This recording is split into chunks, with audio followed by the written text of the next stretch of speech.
Hello everyone, welcome to Biological. I hope you all are doing well. I am अर्पित चतुर्वेदी और हम लोग आज बात करने वाले हैं अपने फोर्थ श्योर शॉर्ट सीरीज़ के लेक्चर में अमाइनो एसिड मेटाबॉलिज्म और न्यूक्लियोटाइड मेटाबॉलिज्म के बारे में। जैसे कि आपको पता है बहुत ज़्यादा डिटेल में नहीं पढ़ रहे, हम लोग उन चीज़ों को ज़्यादा फोकस करने की कोशिश कर रहे हैं इस सीरीज़ में जहाँ से आपको क्वेश्चन आने के चांसेस ज़्यादा हैं, ठीक है। और हाँ, अभी तक बार्क ने अपनी जो क्या कहते हैं जो सेंटर सेलेक्ट करने के लिए या ये कह लें कि एडमिट कार्ड डाउनलोड करने के लिए जो लिंक है वो ओपन नहीं किया। हालांकि साइट पे लिखा हुआ था कि 20 to 25 के बीच में 20 to 25 तक ओपन रहेगा। हो सकता है किसी रीज़न की वजह से अभी तक नहीं ओपन हुआ है, तो आप लोग इतना पैनिक मत करिए, आज नहीं तो कल हो ही जाएगा, ठीक है। 1-2 दिन के अंदर हो ही जाएगा। हम लोग अपना काम करते रहेंगे, पढ़ाई जो कि हमारे लिए सबसे इम्पॉर्टेंट है, क्योंकि एग्ज़ाम चाहे 5 सितंबर को हो या 12 सितंबर को हो, हमारे लिए एक चीज़ है सेम जो कि हर एग्ज़ाम हर डेट पे होने वाली है, और वो है कि हमको वही क्वेश्चन सॉल्व करने हैं किसी भी दिन हो, ठीक है। तो जिस भी दिन होगा क्वेश्चन सॉल्व करने के लिए आपको नॉलेज की ज़रूरत पड़ेगी, ना कि डेट की, ठीक है। और ऐसा भी कुछ नहीं होता कि 2 दिन अगर हमने ज़्यादा पढ़ लिया तो बहुत ज़्यादा तैयारी हो गई या बहुत ज़्यादा क्वेश्चन हमने सॉल्व कर लिए, ठीक है। तो हम लोग अभी फोकस करते हैं अपनी तैयारी पर, और हाँ, मैं अपनी तरफ से कोशिश कर रहा हूँ आपको इम्पॉर्टेंट टॉपिक्स देने की। जब तक आखिरी दिन तक हो पाएगा मैं ये लेक्चर्स अपलोड करता रहूँगा। आप लोग सपोर्ट करते रहिए, शेयर करते रहिए अपने दोस्तों के साथ, ठीक है, जिससे मुझे मोटिवेशन मिलता रहे और काम करने का। बेसिकली कंप्लीटली रिलाई नहीं कर सकते, मतलब जितना ज़्यादा मैं को मेरी मतलब इन लेक्चर्स का जो मोटिव है वो क्या है कि आप लगातार पढ़ाई करते रहें। ऐसा ना हो कि आपके जो दिमाग से मतलब जो पढ़ने का ख्याल होता है, यार आज पढ़ने का मन नहीं कर रहा, वो निकल जाए, तो वो चीज़ दिक्कत करती है, ठीक है। तो आप लोग जो है पढ़ते रहिए लगातार, सबसे ज़्यादा ज़रूरी वही है, और मैं आपको कोशिश करूँगा इंपॉर्टेंट टॉपिक देने की। तो हम लोग बात करने वाले हैं आज अमाइनो एसिड मेटाबॉलिज्म और न्यूक्लियोटाइड मेटाबॉलिज्म के बारे में। तो अगर देखा जाए अमाइनो एसिड मतलब अपनी समझ से अगर हम समझना चाहें, इसलिए मैं पहली स्लाइड बैक रखता हूँ कि अमाइनो एसिड अगर आप अपनी समझ से समझो तो क्या है। हालांकि इसके बारे में हम लोग लेक्चर फर्स्ट में बात कर चुके हैं कि ऐसा मॉलिक्यूल, ऐसा कंपाउंड जिसमें हमको दोनों फंक्शनल ग्रुप देखने को मिले, NH2 और COOH। ऐसे ग्रुप को या ऐसे कंपाउंड को हम बोलते हैं अमाइनो एसिड, ठीक। अब ये अमाइनो एसिड सुनने में देखने में बड़ा आसान लगता है, लेकिन इन अमाइनो एसिड से मिलके बनती है एक बहुत ही चमत्कारी चीज़ जिसको हम बोलते हैं प्रोटीन्स। और ये प्रोटीन्स के इतने ज़्यादा रोल्स हैं जितने आप सोच नहीं सकते। जितने भी फिनोटाइपिक कैरेक्टर्स हैं वहाँ आपके स्ट्रक्चरल रोल हो गए, कोलेजन, इलास्टिन और आपके केराटिन, सब में आपके स्ट्रक्चरल रोल हो गए। ध्यान से आपको ये सारी चीज़ें पढ़नी है कि कोलेजन में हमको किस तरीके का रिपीटेटिव चीज़ें देखने मिलती हैं, जैसे कि ग्लाय, X, Y, ठीक है। तो ये आपको देखना है केराटिन में कैसा मिलता है। कोलेजन ट्रिपल हेलिक्स है, केराटिन कितने हेलिक्स हमको देखने को मिलते हैं, इनका स्ट्रक्चर कैसा है, मेजरली ये कहाँ देखने को मिलते हैं। फिर फंक्शनल की अगर हम बात करें तो हमें ढेर सारे हार्मोन्स देखने को मिलते हैं, और हमको देखने को मिलता है यहाँ पे क्या, एंजाइम्स, ठीक है। एंजाइम्स अपने आप में बहुत खास क्या कहते हैं टॉपिक है। अगला जो हमारा लेक्चर होगा वो एंजाइम्स के ऊपर ही मैं रखूँगा, क्योंकि एंजाइम से आपको हमेशा क्वेश्चन मिलने वाले हैं, न्यूमेरिकल या नॉर्मल थ्योरी बेस्ड क्वेश्चन आपको एंजाइम से मिलने ही मिलने वाले हैं, ठीक है। फंक्शनल की बात करते हैं और स्ट्रक्चरल की बात करते हैं, तो हमको ढेर सारे प्रोटीन्स हैं वो देखने को मिल रहे हैं जो कि अपना रोल प्ले कर रहे हैं, ठीक है। तो अब हो क्या रहा है, अमाइनो एसिड से जोड़ के आप बना रहे हो प्रोटीन, ठीक। लेकिन आपको पता है कि हमारे पास 10 नॉन एसेंशियल अमाइनो एसिड्स हैं और 10 एसेंशियल अमाइनो एसिड्स हैं, ठीक है। और इसमें काफ़ी डिस्प्यूट चलता रहता है कि 10-10 है या ज़्यादा कम है। हालांकि ये आपसे कोई पूछने नहीं वाला। बेसिकली हमारे पास कुछ ऐसे एसेंशियल अमाइनो एसिड्स हैं, हमारे पास कुछ ऐसे एसेंशियल अमाइनो एसिड्स हैं जो हमको बाहर से चाहिए ही चाहिए। तो जाहिर सी बात है, आप प्रोटीन जो लोगे अपने खाने में उसको डिग्रेड भी करना पड़ेगा, ठीक, उसको डिग्रेड भी करना पड़ेगा। उसको डिग्रेड करके आप क्या करोगे, एसेंशियल अमाइनो एसिड्स को लोगे जो भी सोर्स से आप ले रहे हो, ठीक है। कुछ नॉन एसेंशियल अमाइनो एसिड्स हैं जिसको आपको अपनी बॉडी में सिंथेसाइज करना होगा, ठीक है। तो उन अमाइनो एसिड से, नॉन एसेंशियल अमाइनो एसिड्स को जो आपने सिंथेसाइज किया है उसको आप यूज़ करोगे सिंथेसाइज करने में प्रोटीन, ठीक है। आप वहाँ प्रोटीन सिंथेसाइज करोगे, प्लस आप इन एसेंशियल अमाइनो एसिड्स को यूज़ करके प्रोटीन सिंथेसाइज करोगे। ओवरऑल अमाइनो एसिड के साथ आप सारी चीज़ें करोगे, यानी कि आप एनाबोलिज्म रिएक्शन भी शो करवाओगे यहाँ पे क्या करके, प्रोटीन बना के, और आप कैटाबोलिज्म रिएक्शन भी शो करवाओगे कैसे, प्रोटीन से इसको निकाल के, ठीक। इसके साथ साथ आपको दो चीज़ें देखने मिलेंगी, क्या एक तो आपने प्रोटीन से तोड़ा अमाइनो एसिड निकाल लिए और एक आपने अमाइनो एसिड को जोड़ा और प्रोटीन बना लिया। लेकिन क्या अमाइनो एसिड का बायोसिंथेसिस या कैटाबॉलिज्म यहीं खत्म हो जाता है? नहीं। अमाइनो एसिड अपने आप में बनाने की प्रोसेस, यानी कि from the D Nova, from the scratch, उसको हम पढ़ते हैं अमाइनो एसिड बायोसिंथेसिस में। अब आपको यहाँ पे क्या पढ़ना होता है? जाहिर सी बात है, एसेंशियल अमाइनो एसिड्स तो आप बनाने नहीं वाले, तो नॉन एसेंशियल अमाइनो एसिड्स के जो प्रिकर्सर्स हैं, ठीक है, नॉन एसेंशियल अमाइनो एसिड्स के जो प्रिकर्सर हैं आपको वो पता होने चाहिए। तो यहाँ पे अमाइनो एसिड के एनाबॉलिज्म में हम पढ़ते हैं अमाइनो एसिड कहाँ से बन के आ रहे हैं, उनके प्रिकर्सर्स, पहली चीज़। दूसरी चीज़, इन अमाइनो एसिड को डिग्रेड करके हम क्या कर रहे हैं, ठीक है, इन अमाइनो एसिड का डिग्रेडेशन, प्रोटीन से अमाइनो एसिड तो हमने बना लिए तोड़ के, लेकिन अमाइनो एसिड को डिग्रेड करके हम किस तरीके से यूज़ कर सकते हैं, कौन से मॉलिक्यूल्स वहाँ से निकल सकते हैं, क्या हम उसका यूज़ कर सकते हैं, कैसे हम उसको करते हैं अपनी बॉडी में, ठीक है, कैसे हमको वो देखने को मिलता है एक्सेसिव अमाइनो एसिड अगर हमारे पास हो गए तो, ठीक है। तो ये डिग्रेडेशन जो है ये हमारे कैटाबॉलिज्म रिएक्शन में आता है। तो प्रोटीन के साथ साथ अमाइनो एसिड की बायोसिंथेसिस और अमाइनो एसिड का डिग्रेडेशन जो है अमाइनो एसिड मेटाबॉलिज्म कहलाता है।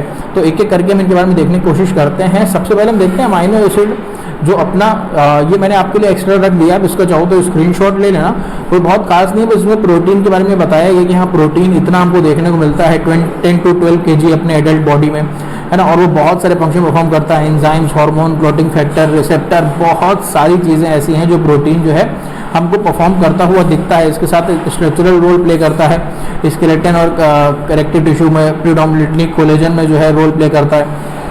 कोलेजन के बारे में आप सारी चीज़ें अच्छे से पढ़ना, जैसे आपका जो प्रोलिन हाइड्रोक्सिलेज है, हाइड्रोक्सीलेज है, वो क्या कर रहा है, उनका क्या काम होता है, वहाँ पे विटामिन सी का रोल क्या होता है, विटामिन सी की डिफिशिएंसी से कौन सी डिजीज़ होती है, स्कर्वी होती है, ठीक है, क्यों होती है, इसका ये विटामिन सी का उस प्रोलिन हाइड्रोक्सिलेज के साथ क्या रोल होता है, ये सारी चीज़ें आप कोलेजन में जरूर पढ़ना, ठीक है।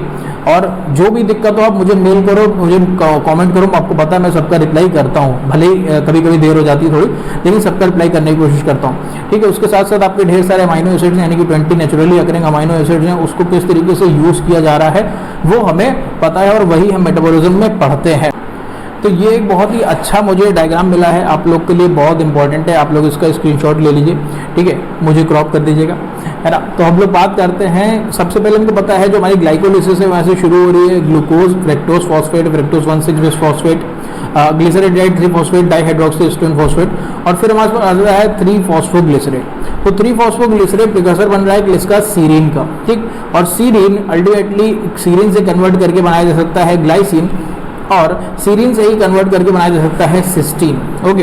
तो सीरीन बन रहा है किसका? 6 फॉस्फोग्लिसरेट से। उसके बाद हमारे पास phosphoenol pyruvate, phosphoenol pyruvate convert हो रहा है हमारे पास DHP में, किसके साथ मिलके? एरिथ्रोज 4 फॉस्फेट के साथ। तो इसको आप ये लिखोगे PEP प्लस एरिथ्रोज 4 फॉस्फेट, ये एक साथ मिलके क्या बना रहे हैं? शिग्मिक एसिड पाथवे के थ्रू हमारे एरोमेटिक अमाइनो एसिड्स, कौन से? टायरोसिन, फिनाइलएलेनिन और ट्रिप्टोफैन, ठीक है। तो ये अमाइनो एसिड्स हमारे बना रहे हैं कौन? ये फॉस्फोइनॉल पायरुवेट और एरिथ्रोज 4 फॉस्फेट मिलके। ये अलग अलग आप क्लासेस बना सकते हो यहाँ पे अपने आप डायरेक्ट लिख के, ताकि आपको याद रहे। उसके बाद सबसे इंपॉर्टेंट हमारे पास पायरुवेट, पायरुवेट क्या कर रहा है? पायरुवेट प्रिकर्सर बन रहा है एलेनिन का, पायरुवेट प्रिकर्सर बन रहा है ल्यूसीन और वैलिन का। उसके साथ साथ आपको पता है पायरुवेट एंटर कर जाता है कहाँ पे? क्रेब्स साइकिल में, एसिटिल कोएंजाइम में कन्वर्ट होने के बाद। तो उसके बाद जब ये एक बार एंटर कर जाता है तो सिट्रेट, आइसोसिट्रेट, ऑक्सोलोसक्सिनेट और फिर बनता है अल्फा KTG। अल्फा कीटोग्लूटरेट बहुत इंपॉर्टेंट है हमारे पास, यहाँ से बनता है ग्लूटामेट, और ग्लूटामेट इटसेल्फ प्रिकर्सर होता है किसका? प्रोलीन का, ग्लूटामीन का, आर्जिनिन का और हिस्टिडीन का, ठीक है। तो ग्लूटामेट से ग्लूटामीन तो आपको पता है डायरेक्ट अमोनिया क्या कहते हैं अमाइनो ग्रुप ऐड करके बन जाता है, वहाँ से हिस्टिडीन बन जाता है, और ये आपका ऑर्निथीन सिट्रुलिन के थ्रू होते हुए आर्जिनिन में कन्वर्ट हो जाता है अपना ऑर्निथीन साइकिल के थ्रू, ठीक। और ये ग्लूटामेट डायरेक्ट कन्वर्ट हो जाता है प्रोलीन में, ओके। तो आपको यहाँ पे सारे अमाइनो एसिड देखने को मिलेंगे। साथ साथ आपका जो ऑक्सोलो एसिटेट है, बेसिकली ये 4 क्लासेस हम इसको अलग अलग रख सकते हैं। एक क्लास जो 6-फॉस्फोग्लिसरेट से बन रही है, एक क्लास जो PP प्लस एरिथ्रोसोर्स फॉस्फेट से बन रही है, एक क्लास जो अल्फा केटीजी से बन रही है और एक क्लास जो ऑक्सलो एसिटिक एसिड या ऑक्सलो एसिटेट से बन रही है। तो ऑक्सलो एसिटेट से बनता है एस्पार्टेट। एस्पार्टेट आपको पता है कि डायरेक्ट अमोनिया ग्रुप कन्वर्ट करके हम बना सकते हैं इसको एस्पेरेजीन, और ये हमारा एस्पार्टेट कन्वर्ट हो जाता है किसमें, थ्रियोनिन में, लाइसिन में, मेथियोनिन में और आइसोल्यूसिन में। अब आपको इतनी बड़ी आपने फोटो दिखा दी, इससे फायदा क्या, हमारा क्या फर्क पड़ता है। तो आपके लिए क्या जरूरी है, आप इन सारी चीज़ों को एज इट इज ना याद रखो, आप बस इतना याद रख लो कि किस अमाइनो एसिड का प्रिकर्सर कौन सा है। अगर आपसे ये पूछ लिया जाए कि इन फॉलोइंग अमाइनो एसिड में से कौन सा अमाइनो एसिड ऐसा है जो ऑक्सलो एसिटेट से बनता है और नाम लिखा हो लाइसिन का, तो आपको बस ये याद हो कि लाइसिन का जो प्रिकर्सर है वो ऑक्सलो एसिटेट है। ठीक, आपको बस ये याद हो कि आर्जिनिन का प्रिकर्सर जो है वो अल्फा केटीजी है। ऐसे करके आपको बस याद रखना है। बस 4 क्लासें बनाओ, 4 ही एसिड लिखो टर्म, और इसके नीचे ऐसे एरो बना के आप डायरेक्ट लिख लो कि इससे ये बन रहा है, इससे ये बन रहा है, इससे बन रहा है। एग्जाम में जाने से पहले एक बार इसको देख जाना, ठीक है। तो आपको अमाइनो एसिड बायोसिंथेसिस में दिक्कत नहीं होगी। यहाँ पे आपको इस तरीके के क्वेश्चन मिल सकते हैं, तो आपके लिए इंपॉर्टेंट हो सकता है। अच्छा लगे तो लाइक जरूर कर देना, ठीक है। तो ये हो गया अमाइनो एसिड बायोसिंथेसिस के बाद। लेकिन अमाइनो एसिड यहाँ पे खत्म नहीं होता, अमाइनो एसिड में बहुत सारी चीज़ें आती हैं हमारी। अब हमको जैसे पता है कि हम प्रोटीन से डिग्रेडेशन नहीं पढ़ रहे अमाइनो एसिड का, हम प्रोटीन से अमाइनो एसिड नहीं बना रहे, हम इस अमाइनो एसिड को डिग्रेड करना चाह रहे हैं और उससे हम देख रहे हैं कि हम क्या क्या चीज़ें निकाल सकते हैं इस अमाइनो एसिड को डिग्रेड करके। ठीक, तो ये अमाइनो एसिड तक हम कैसे पहुँचे, डाइटरी प्रोटीन के थ्रू, बॉडी प्रोटीन के थ्रू, इन सारी चीज़ों से हम पहुँचे अमाइनो एसिड तक। अब इन अमाइनो एसिड को हम किस तरीके यूज़ कर सकते हैं डिग्रेडेशन में, बायोसिंथेसिस ने कर ली, डिग्रेडेशन में हम किस तरीके से इनको यूज़ कर सकते हैं। तो सबसे पहले या तो हम इसकी प्रोटीन सिंथेसिस कर लें, ठीक, अमाइनो एसिड है हमारे पास, प्रोटीन सिंथेसिस करें, लेकिन हमारे पास एक्सेस अमाइनो एसिड है, बहुत अमाइनो एसिड। अब क्या करें, हम इसके नाइट्रोजन कंपाउंड्स बना सकते हैं, ठीक है, वो भी हमने चलो बना लिया नाइट्रोजन कंपाउंड, ठीक है। जैसे प्लांट है आपका तो एल्कलॉइड बन गया, बाकी आपकी बॉडी में सेरोटोनिन है, बहुत सारे अमाइनो, बहुत सारे ऐसे गाबा हो गया, तो ऐसे कई सारे डेरिवेटिव कंपाउंड हैं जो हमने नाइट्रोजन कंपाउंड जो कि हमने अमाइनो एसिड से बना लिए। अब हमें उसकी भी ज़रूरत नहीं है, तो हम करते हैं इसका transamination reaction. Transamination reaction अपने आप में बहुत इंपॉर्टेंट है, ठीक है। ट्रांस एमिनेशन रिएक्शन, अभी मैं इस रिएक्शन के बारे में डिटेल में आपको बताऊंगा कि ये होती क्या है, क्योंकि ये इंपॉर्टेंट है, ठीक। ट्रांस एमिनेशन रिएक्शन करते हैं बेसिकली अल्फा केटीजी का हम क्या करते हैं, अल्फा केटीजी को हम ग्लूटामेट में कन्वर्ट करते हैं। यहाँ पे हमको एक कीटो एसिड देखने को मिल जाता है और बन जाता है हमारे पास ग्लूटामेट का डीएमिनेशन करके हम इसको यूरिया में कन्वर्ट कर सकते हैं, या फिर जो हमारा ट्रांस एमिनेशन से ये अल्फा केटीजी कीटो एसिड में कन्वर्ट हुआ है उसको हम आगे यूज़ कर सकते हैं एनर्जी सिंथेसिस के लिए, ग्लूकोज बनाने के लिए, फैट बनाने के लिए और नॉन एसेंशियल अमाइनो एसिड्स बनाने के लिए, ठीक है। तो आपका जो एसेंशियल अमाइनो एसिड था उससे आप नॉन एसेंशियल अमाइनो एसिड अपनी बॉडी में इस प्रोसेस के थ्रू सिंथेसाइज कर सकते हो, ठीक है। हम ट्रांस एमिनेशन पे जरा फोकस करके देखते हैं कि ये ट्रांस एमिनेशन है क्या आखिर। तो basically transamination is the transfer of amino group, भाई नाम में पता है ट्रांस एमाइनेशन यानी कि ट्रांसफर ऑफ अमाइनो ग्रुप।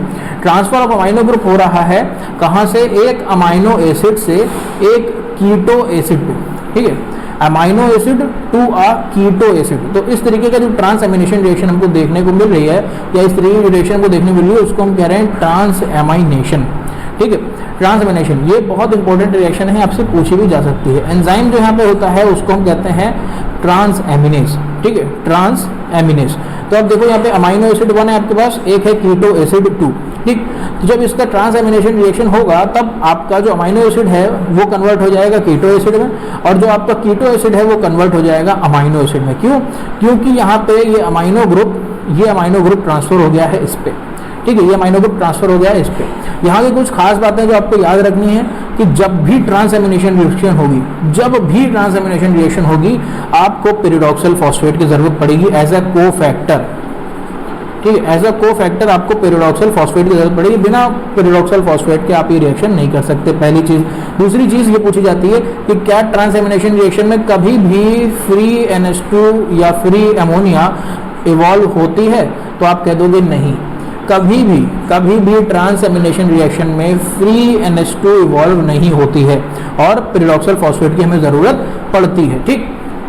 तो ये चीज़ आपको पता चल गई कि किस तरीके से हम नॉन एसेंशियल अमीनो एसिड को सिंथेसाइज कर सकते हैं अमीनो एसिड से ट्रांसएमिनेशन रिएक्शन की मदद के बाद, जिसमें पीएलपी की जरूरत पड़ती है और कभी भी फ्री अमोनिया जो वो मतलब इवैक्यूएट या वहाँ से इवॉल्व नहीं होती है। कहाँ पे होती है, कंफ्यूजन क्रिएट करने वाली चीज़ें हैं। कहाँ पे होती है? एक रिएक्शन है डीएमिनेशन। डीएमिनेशन रिएक्शन में क्या होता है कि आपके पास एक अमीनो एसिड है, मान लीजिए यही वाला अमीनो एसिड 1 है, और यहाँ से NH2 ग्रुप को निकाल दिया जाए, तब हम बोलेंगे कि इस अमीनो एसिड का डीएमिनेशन हो गया। और एक बार किसी अमीनो एसिड का डीएमिनेशन हो गया तो बनता तो वो कीटो एसिड है, लेकिन वहाँ से फ्री अमोनिया इवॉल्व होती है।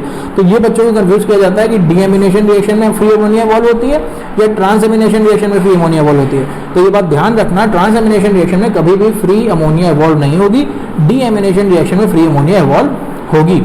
ठीक है, तो ये हमको पता चल गया कि ये रिएक्शन हमारे लिए क्या है। इसके साथ साथ इंडिविजुअल अमीनो एसिड का भी हम लोग देख लेते हैं, कुछ जो मेटाबॉलिज्म हमको देखने को मिल रहा है। बेसिकली यहाँ से ये इंपॉर्टेंट हो सकता है कि इंडिविजुअली अमीनो एसिड किन किन चीज़ों की सिंथेसिस कर सकते हैं। ओके, ग्लाइसिन जो है वो आपके प्यूरिन की बायोसिंथेसिस में काम आता है, जो कि हम लोग देखेंगे। ग्लाइसिन हम लोग के ग्लूटाथायोन सिंथेसिस में काम आता है, ये जरूर से याद रखना, ये आपके लिए होमवर्क समझ लो। आपके ग्लूटाथायोन एक ट्राईपेप्टाइड होता है, ट्राईपेप्टाइड होता है तो जाहिर सी बात है भाई 3 अमीनो एसिड से मिलकर बना हुआ होता है ये ट्राईपेप्टाइड। उसमें कौन कौन से 3 अमीनो एसिड होते हैं? एक तो ग्लाइसिन होता है, 2 और कौन से होता है जरूर से पता कर लेना। ग्लूटाथायोन किस काम आता है? ग्लूटाथायोन एक एंटीऑक्सीडेंट है जो कि हमारी बॉडी में बहुत सारी चीजें बचाता है, इंक्लूडिंग ये एक्स्ट्रा नॉलेज मैं आपको यहाँ पे दे रहा हूँ। ग्लूटाथायोन हमारे जो आरबीसीज होते हैं उसमें बहुत इंपॉर्टेंट रोल प्ले करता है। ग्लूटाथायोन हमारे जो ब्रेन सेल्स हैं उसमें बहुत इंपॉर्टेंट रोल प्ले करता है, खासकर एस्ट्रोसाइट्स में। ग्लूटाथायोन में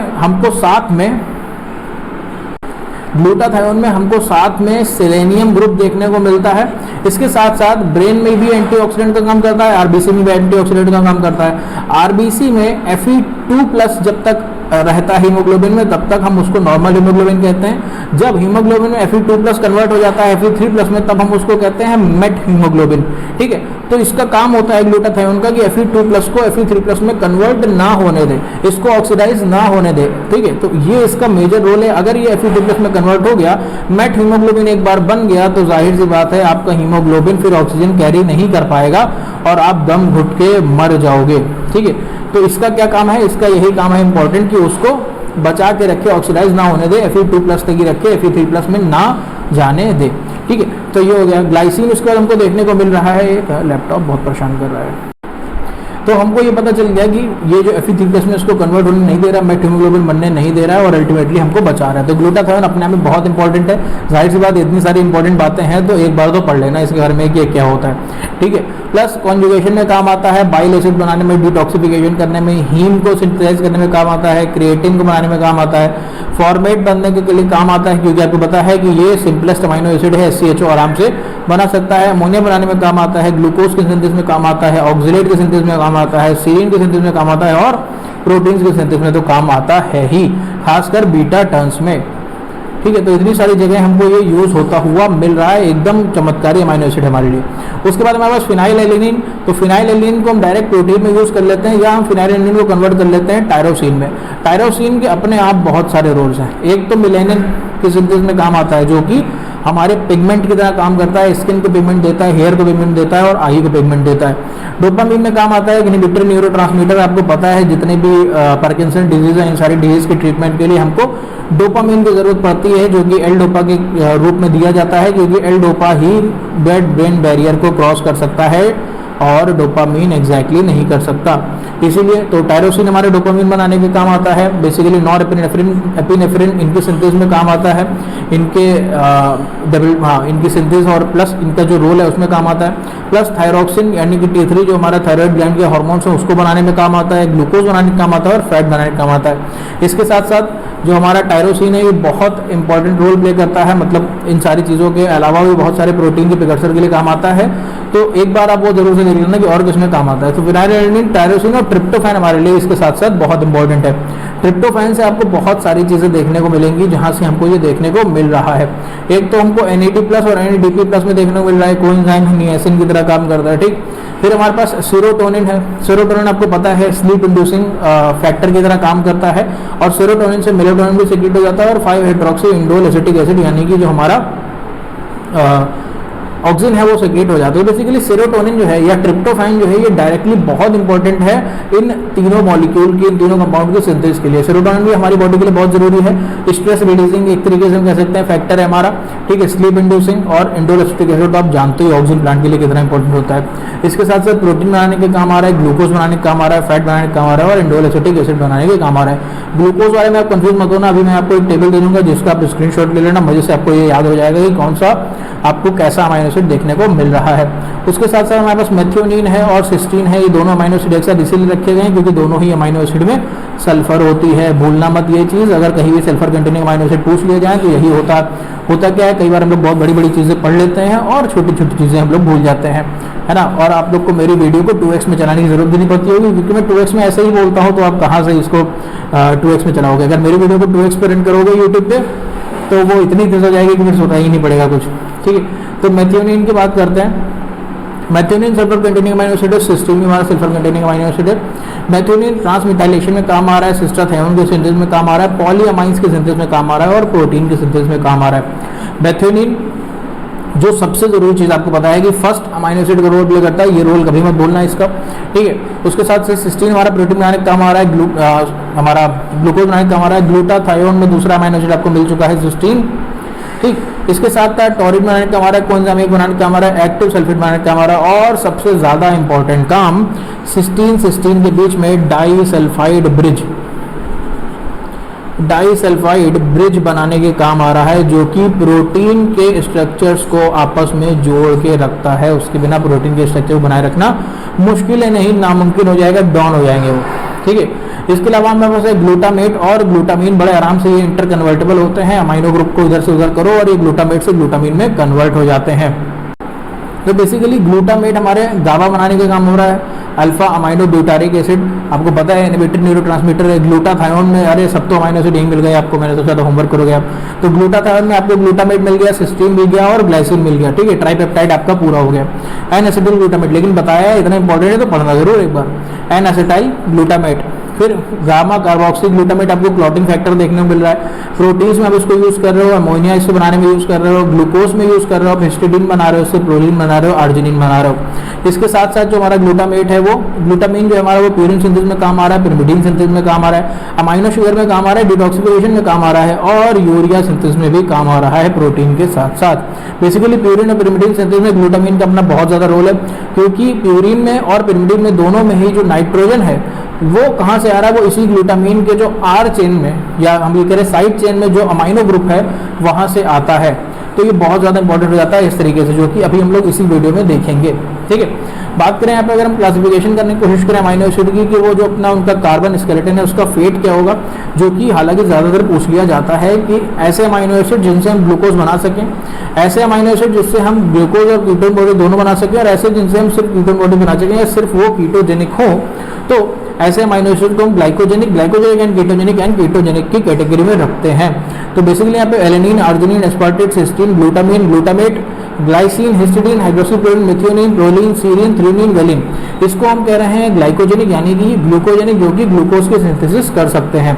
उसके साथ ग्लाइकोजेनिक और कीटोजेनिक फिनाइलएडेनिन, आइसोल्यूसिन, टायरोसिन, ट्रिप्टोफैन, जो कि कीटोजेनिक भी हैं और ग्लूकोजेनिक भी हैं, दोनों ही काम कर सकते हैं। इसके साथ साथ कीटोजेनिक अमाइनो एसिड है ल्यूसीन और लाइसिन, यानी कि ये दोनों ग्लूकोजेनिक नहीं है, यानी कि इन दोनों से आप जो ग्लूकोज है वो सिंथेसाइज नहीं कर सकते, ठीक। तो ये हमको पता चल गया अमाइनो एसिड के लिए, इतना जानना हमारे लिए अमाइनो एसिड में बहुत था। और हमारे लिए अमाइनो एसिड इतना अगर आप ढंग से पढ़ लेगा या इतना अगर आप कवर कर लेगा, अपने दिमाग में इतनी सारी चीज़ें रख लेगा, तो इससे ज़्यादा आपको इसमें पढ़ने की ज़रूरत नहीं पड़ेगी, ठीक है। बात करते हैं हम लोग न्यूक्लियोटाइड सिंथेसिस की। इसके लिए मैंने ये एक छोटा सा डायग्राम रख दिया है ताकि बच्चे कंफ्यूज ना हो कि न्यूक्लियोटाइड क्या होता है, क्योंकि बड़ी बड़ी चीज़ों को पढ़ने के लिए छोटी छोटी चीज़ें बच्चे भूल जाते हैं, शाहरुख खान होते हैं सब, ठीक है। तो न्यूक्लियोटाइड की अगर हम लोग बात करें तो बेसिकली न्यूक्लियोटाइड 3 चीज़ों से मिलकर बना होता है। मैं बार बार ये चीज़ बताता रहता हूँ। क्या? एक तो आपका नाइट्रोजनस बेस, दूसरी आपकी राइबोज या deoxy ribose sugar, basically pentose sugar, ठीक है, पेंटोज शुगर, और आपके साथ और क्या है, फॉस्फेट। तो अगर सिर्फ नाइट्रोजनस बेस और पेंटोस शुगर है तो न्यूक्लियोसाइड, अगर नाइट्रोजनस बेस, पेंटोस शुगर और फॉस्फेट तीनों है तो न्यूक्लियोटाइड। ठीक है, तो ये हमको ऐसे दो चीज़ें देखने को मिल रही हैं, न्यूक्लियोसाइड और न्यूक्लियोटाइड। तो बेसिकली जो हमारा क्या कहते हैं डीएनए और आरएनए है, वहाँ पे हमको न्यूक्लियोटाइड्स देखने को मिलते हैं, न्यूक्लियोसाइड कभी देखने को नहीं मिलते।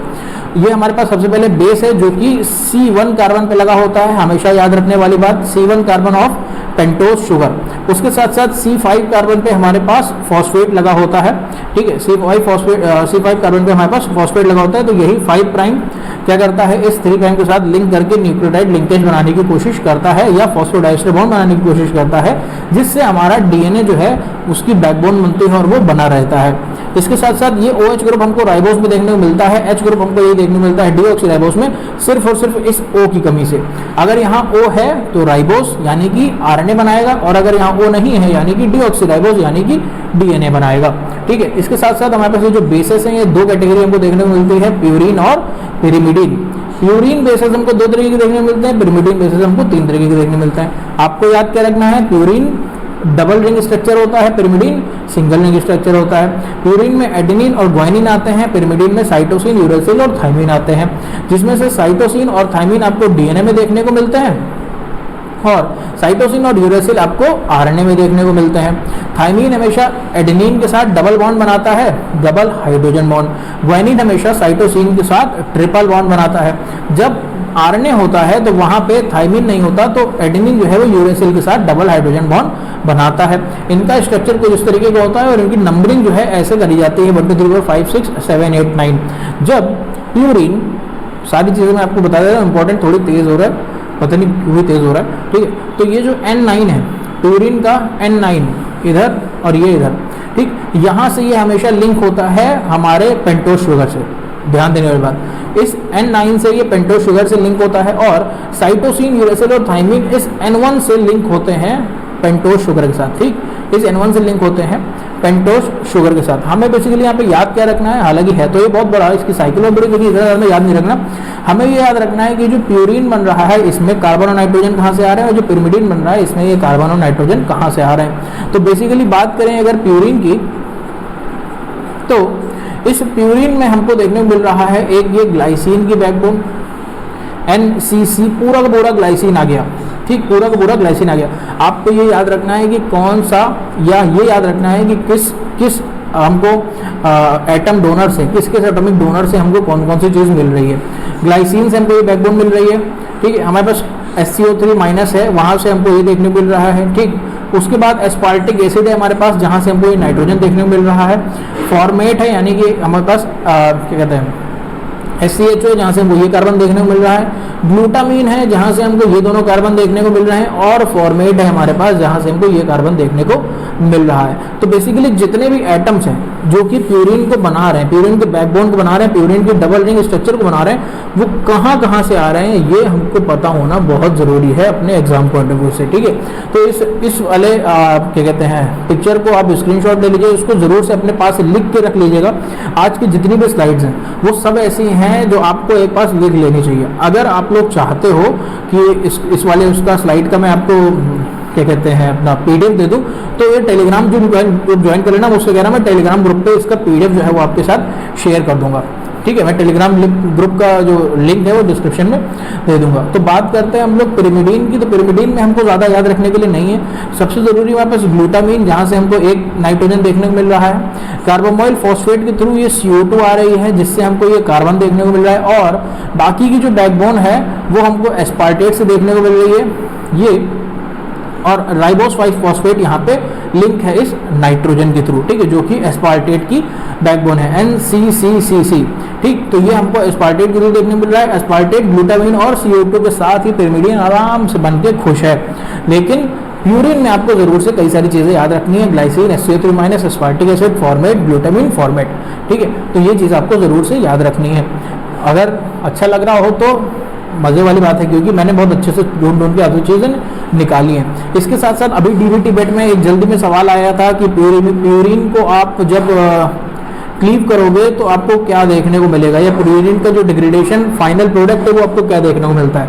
तो प्यूरिन और पिरिमिडिन का मैं नहीं कहता पूरा पाथवे याद करो, सिर्फ ये याद रखना कि प्यूरिन को तोड़ोगे तब क्या मिलेगा, पिरिमिडिन को तोड़ोगे तब क्या मिलेगा। तो प्यूरिन को तोड़ने जाओगे तब यूरिक एसिड पाओगे, ठीक है, प्यूरिन को तोड़ने जाओगे तब यूरिक एसिड पाओगे। ये इसके आगे का मत याद रखना, यूरिक एसिड से एलेंटोइन बनता है, इसके बाद 3 कंपाउंड और बनते हैं और फिर ये कन्वर्ट हो जाता है अमोनिया में, ठीक, ये मत याद रखना, ठीक। अभी इतना याद रखो कि प्यूरिन को तोड़ने जाओगे तो यूरिक एसिड पाओगे, फिर चाहे आप ग्वाइनोसिन या ग्वाइनिन निकालो या एडेनिन निकालो, हाइपोजेंथीन बनेगा, हाइपोजेंथीन से जेंथीन बनेगा और जेंथीन से यूरिक एसिड बन जाएगा, ठीक है। तो यहाँ से हमको यूरिक एसिड मिलेगा जब हम प्यूरिन का कैटाबोलिज्म करेंगे। जब हम पिरिमिडिन का कैटाबोलिज्म करेंगे तो हमको देखने को मिलता है 2 चीज़ें। पहली चीज़, यूरेसिल को तोड़ोगे डाईहाइड्रो यूरेसिल और उसके बाद इसको कन्वर्ट करोगे CO2 प्लस NH3 में, तो या तो डायरेक्ट आपको CO2 प्लस NH3 मिल जाएगा, इसको आप जहाँ चाहो यूज़ कर लो, या फिर आपको ये बीटा एलेनिन देखने को मिलता है जिसको आप यूज़ कर सकते हो अलग अलग जगह पे, कोएंजाइम ASH बना सकते हो या कुछ भी आप इसका बना सकते हो। बीटा एलेनिन भी इंपॉर्टेंट है। अगर आपके पास कोई क्वेश्चन आए जिसमें ये पूछा जाए कि पिरिमिडिन डिग्रेडेशन में हमको इनमें से कौन सा अमाइनो एसिड मिलता है, हमको इनमें से क्या देखने को मिलता है, तो बीटा एलेनिन पे आंख बंद करके टिक लगा देना, क्योंकि बीटा एलेनिन अच्छा खासा एक डिग्रेडेशन प्रोडक्ट है जो हमको पिरिमिडिन डिग्रेडेशन में देखने को मिलता है। थाइमीन कन्वर्ट होता है डाईहाइड्रोथाइमीन में और ये डायरेक्ट कन्वर्ट हो जाता है CO2 और NH3 में, जो कि अल्टीमेटली हमको बीटा अमाइनो आइसोब्यूटारेट मिथाइल मेनोलिक कोएंजाइम और सक्सिनिल कोएंजाइम बनाता दिखता है। लेकिन डिग्रेडेशन प्रोडक्ट की बात करें तो बीटा एलेनिन और CO2 प्लस NH3 हमारे लिए मेन डिग्रेडेशन प्रोडक्ट हैं। तो आई होप आप लोगों को ये अच्छा लगा हो, सारी चीज़ें समझ में आई हो।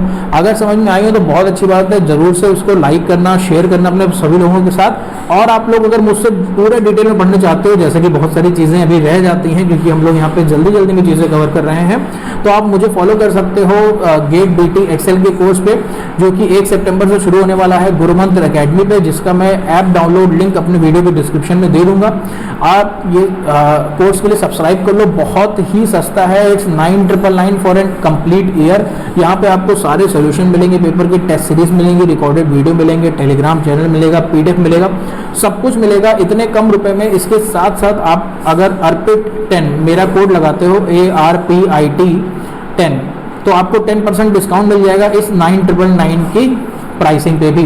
तो ये बहुत अच्छी चीज़ हो जाती है आपके लिए। तो ज़रूर से आप लोग इसको सब्सक्राइब करना और मुझे बता भी देना अगर कोई दिक्कत होती हो तो, ठीक है। तो मिलते हैं हम लोग नेक्स्ट वीडियो में। All the best.